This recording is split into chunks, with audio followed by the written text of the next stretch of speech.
Vamos chamar agora Gustavo Conde, linguista, jornalista, comunicador, para conversar aqui com a gente um pouquinho sobre esse cenário. Olá, Conde, tudo bem com você? Como você está? Thalita Gale, satisfação estar aqui mais uma vez. Saudações democráticas a todos que acompanham aqui na TVT, esse canal do YouTube da TVT, um fenômeno, só cresce. E também as transmissões, a audiência na TV aberta, que eu estou sabendo que está muito alto também. Parabéns, satisfação. E vamos comentar essas notícias. Impressionante a simbologia da condenação do assassino do Floyd, né? Tô aqui, a gente celebra, mas no Brasil ainda com um pouco de dor, porque aqui nós não temos ainda essa, digamos, robustez, né, de combate antirracista. Nós precisamos acelerar um pouco mais aqui no Brasil também. Acho que pode ser um gancho para que o Brasil comece a levar um pouco mais a sério a questão do antirracismo, né?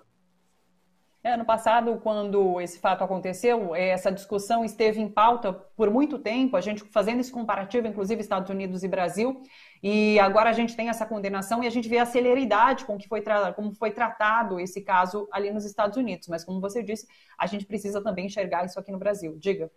Você vê que o caso daquele companheiro que foi assassinado no Carrefour não se resolveu até hoje, né? E foi antes, Sim. Foi um pouco depois do caso do Floyd, agora não me lembro mais. Mas, enfim, nós temos aí a nossa morosidade, só para fazer esse registro, né? Sim, sim. Esse caso, inclusive, foi relembrado hoje, né, com essa discussão, com essa notícia da sentença lá nos Estados Unidos. A gente não vê esse caso aqui no Brasil, no que aconteceu ali no mercado, andar de forma alguma. É uma discussão que a gente está atrasado, de fato. Eu queria trazer esse assunto em relação à Lei de Segurança Nacional, porque essa lei, inclusive, tem sido usada pelo governo federal para intimidar opositores, né? Isso já é fato, inclusive o Supremo Tribunal Federal fez um questionamento ao Ministério da Justiça de por que estar usando tanto essa lei contra opositores. Houve um crescimento, parece, de 285%. No uso dessa Lei de Segurança Nacional contra esses opositores, pessoas que citam de alguma forma o governo federal e o governo Bolsonaro com tom de crítica. Essa lei é tema de debate também, tanto no STF quanto no Congresso, por ser esse entulho, né, como é chamado, da ditadura militar. Eu vi uma notícia, inclusive, de ontem, que o Congresso, a Câmara dos Deputados, aprovou urgência para a revogação dessa Lei da Segurança Nacional. Também está em discussão ali no STF, no Supremo Tribunal Federal, para que vete algumas partes dessa lei. Mas, enfim, e agora essa lei chegou em Guilherme Boulos, ele está sendo, então, acionado pela Polícia Federal para depor, por conta de uma frase ali que cita que a monarquia acabou com a guilhotina e faz uma referência ao governo Bolsonaro. E outras pessoas já foram citadas também, inclusive Felipe Neto, com quem vocês conversam daqui a pouco, né? O Grupo Prerrogativas vai conversar com Felipe Neto. A gente teve Ciro Gomes também em algum momento sendo citado pelo governo federal a partir dessa Lei de Segurança Nacional. Como que você vê esse momento de cerceamento à liberdade de expressão a partir do uso dessa Lei de Segurança Nacional? Thalita, deixa eu tentar responder em blocos aqui, porque tem muita informação sobre essa questão. A primeira delas, o Lewandowski, quando a gente entrevistou com transmissão da TVT, ali na nossa entrevista ele cravou a expressão fóssil normativo para a questão da Lei de Segurança Nacional. Ontem, acho que ele publicou um artigo na Folha de São Paulo também sobre isso, e o STF, de uma certa maneira, Gilmar Mendes já se pronunciou também sobre isso, justamente temendo esse uso ostensivo, arbitrário, autoritário do governo Bolsonaro, invocando essa lei para perseguir inimigos, adversários políticos.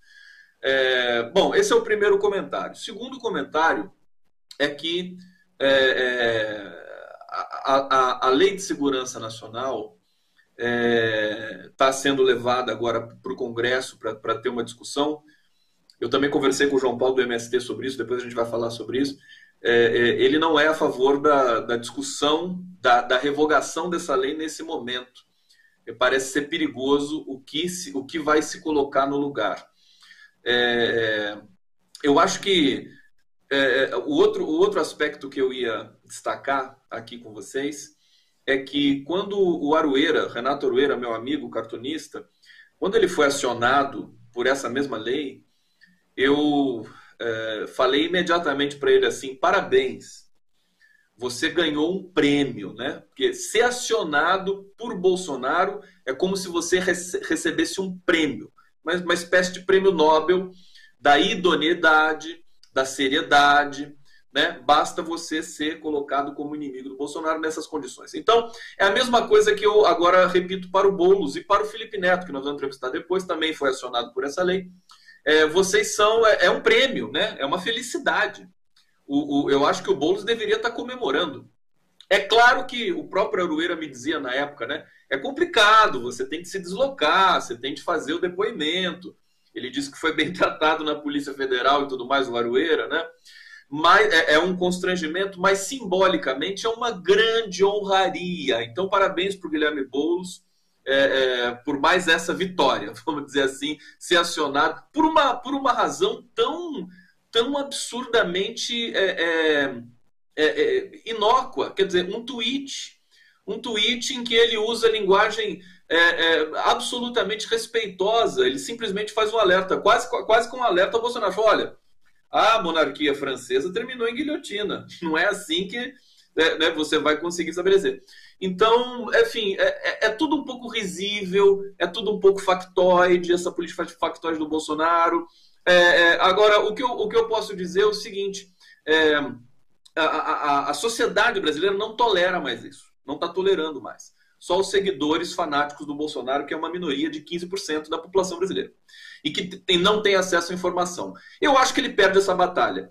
Ele está desesperado, está com a popularidade aos cacos, mobiliza esse tipo de dispositivo para chamar a atenção das mídias, e acho que ele caminha para o precipício, né? Quer dizer, ele tá numa situação muito fragilizada, e acho que, por exemplo, nós vamos falar da CPI também, quer dizer, é um conjunto de coisas que coloca Bolsonaro agora numa situação de desespero. Ele tem medo do Boulos, tem medo do Lula, tem medo do Felipe Neto, ele vai acionando, colocando a Lei de Segurança Nacional, acionando essas pessoas das quais ele tem medo. Quer dizer, é até risível isso aí. Agora, além de parabenizar o Boulos, também presto a minha solidariedade a ele, porque eu sei que é uma coisa chata você ser acionado, mesmo numa situação quase que uma pantomima do governo federal, mas de qualquer maneira é uma coisa que também é desagradável.